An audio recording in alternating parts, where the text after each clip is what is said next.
just adventure, lalo na sa mga bibihirang mga bagay na hindi natin nalalaman, lalo na tayong mga Pilipino. Isa ito sa mga nakapanood ko sa YouTube. So, alam ko marami makaka-relate sa inyo dahil ang halabang ito ay nasa paligid-ligid lang natin. Makikita nyo yung, yan. Akala natin yan kung anong bagay lang, kung anong dabo lang. Pero, ayan ay masarap pala at masustansya na klase. Lalo na yung bunga niya. So dahil yung gitera nga ako sa mga iba nagbablog, ayan, maghahanap din ako ng tinatawag nilang ligaw na pipino or wild na pipino. Ayan. Makita nyo yan, nandito ako sa may labasan. Yung mga yan ay hindi natin alam, meron yan dyan. Yan, yung iba nga umaakit pa sa mga bahay-bahay.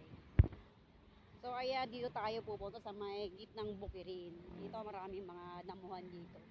Sigurado marami dito ang mga wild grass. So iba't iba kasi ang tawag. Kung merong ligaw na damo, meron din ligaw na ampalaya. At yung napanood ko nga sa YouTube, ayun yung tawag nilang ligaw na pipino. So ayan, may nakita ko dito. Ang variant nga pala nitong sinasabi nilang ligaw na pipino ay dalawa. Yung isang klase ay ang bulaklak niya ay puti. So ito meron tayong nakita, bulaklak niya ay puti. Yan. Yung iba daw ang bulaklak ay dilaw. So ayan, i-try natin. Actually, marami akong nakita dyan sa bahay namin, kaya tiyatanggal ko dahil umakit sa bubong, delikado. Ay, okay, hindi ako nangako ng plastic. Wait lang, babalik tayo, kuha tayo ng plastic. Marami ako nakita sa loob. Kailangan ng lagayan. Ito na, dito natin lalapag yung lagayan. Marami akong nakita rito. So, dati hindi ko ito napapansin eh. Simula nung nakapood ko sa YouTube, ayan. Siyempre, gaya-gaya tayo. Ayan. Ay, nako. Maraming langgam. Yun lang. Nanaga tayo ng langgam. Mabuti na talaga naka-jacket. Sakit. Marami talagang langgam. Huli ko, yun. Antik. Pinapansin. Pero ang dami ko doon tayo sa walang antik.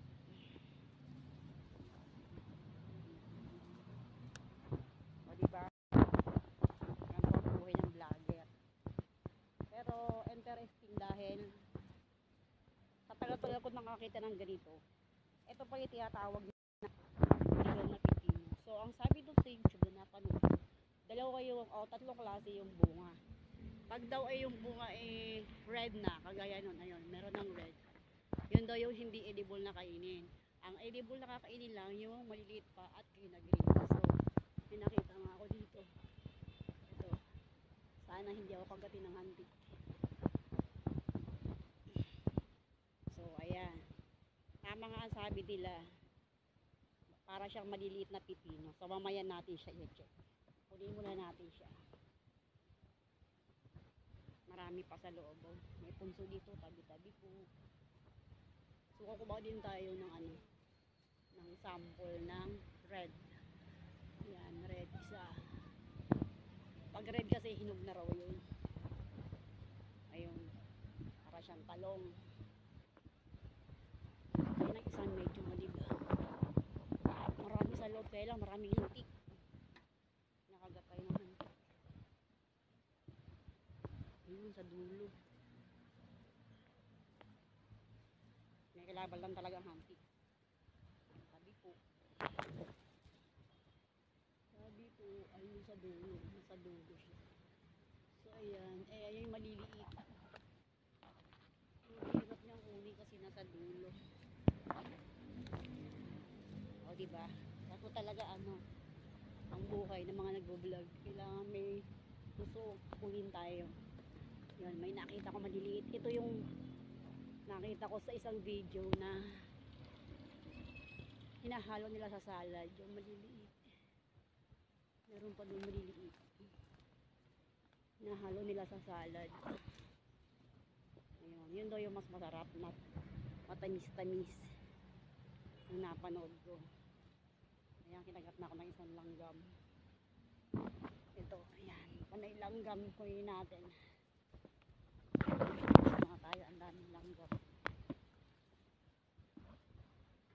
Hmm. Ang dami sa loob. Ang daming lagnat dito. Marami sana siyang bunga, kaya lang ang daming lagnat. Wala ka nakikita sa loob. Try natin.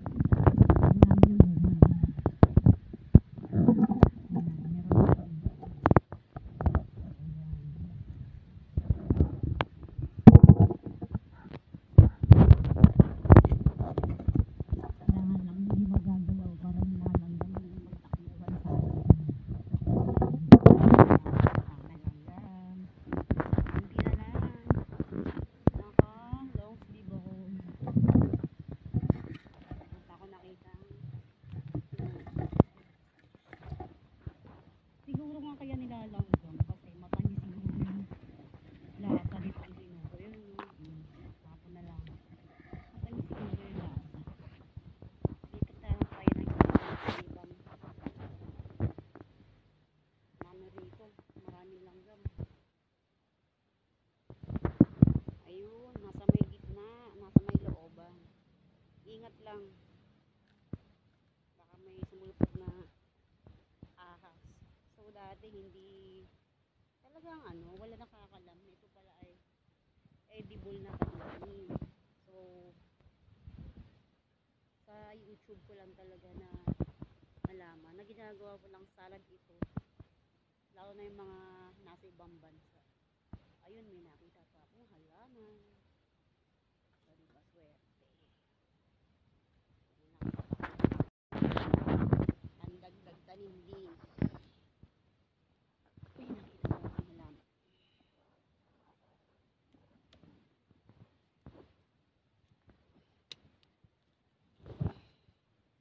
Ayan, may nakita tayong halaman. Ganda mo. Nag-aano tayo ng ligaw na pipi.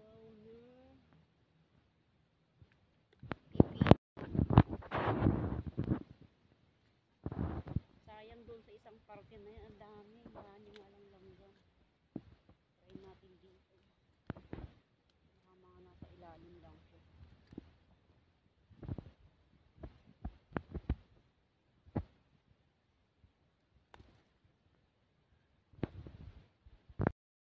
Yan. Konti nakuha natin. Ang dami kasing langgam dyan sa side. Konti nakuha natin. So, ito lang yung nakuha natin. Sobrang dami kasi ng langgam. So, ito, ito raw yung hinog. Hindi na raw siya pwedeng kainin. Ito ang pwede pa. Yung medyo may halong white green, yan daw ang pwedeng kainin pa. Kasi yan daw yung manamis-namis. So, tapos itong mga gatong maliliit, yan daw yung hinahalo sa salad. Yan yung ginagawa nilang salad. Sayang kung marami ako nakuha nito. So, meron na tayong content. So, dahil ko konti lang. So, ang galing nga niya. Ngayon ko lang talaga siya na-realize na para nga siya talagang pipino. So, ang lasa ro nito is mapait-pait na medyo manamis-namis din.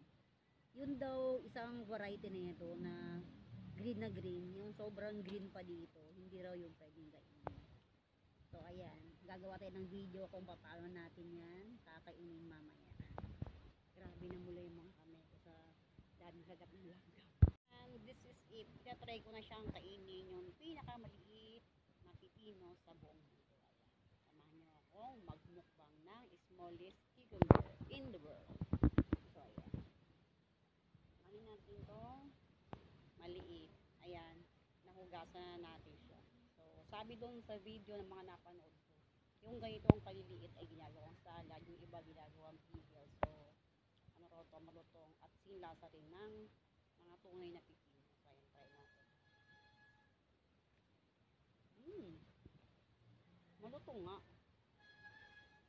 Medyo mapait-pait sa una, pero pag matagal na sa'yo na yung ano mo, bibig mo, para siyang kumakain ka ng ampalaya. Tapos ano rin siya, malutong. And then, ayan yung ano niya, texture niya sa loob. Para talaga siyang ano,